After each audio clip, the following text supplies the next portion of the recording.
You're listening to the audio production of Bitter and Sweet, a novel by Rhonda Mcknight, published by Thomas Nelson, and performed by Joniece Abbott-Pratt, Angel Pean, and Lynnette R. Freeman. For my maternal grandmother, Laura Wilson Kennedy, and the 3 beautiful children she gave the world. We'll see you in heaven. Prologue. Georgetown, South Carolina. Present day.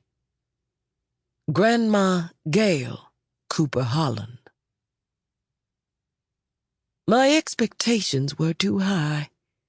That's what I'd been telling myself as I exited the hospital. It repeated in my mind as I started the car and pulled out of the parking lot.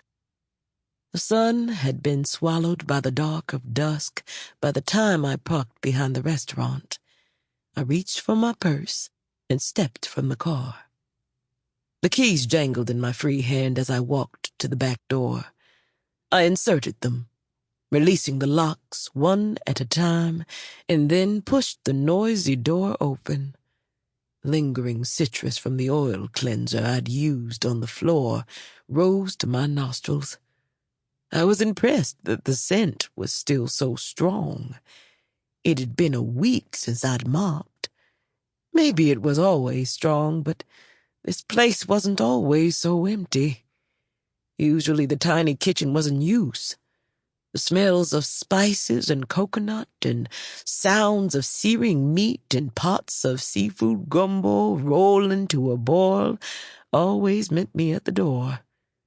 That is, unless I arrived before the cooking began, and that was rare. I was never here alone. I never considered I'd have to be here alone. I looked at the tables, their chairs atop them.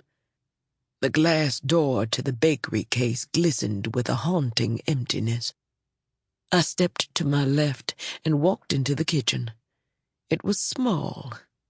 Much too small, I'd always thought, for all that we'd done here.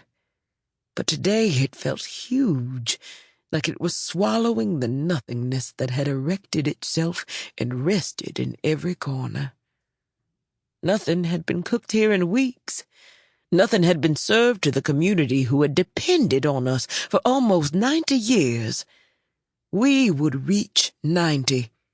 Forever was the goal. Sample complete. Ready to continue?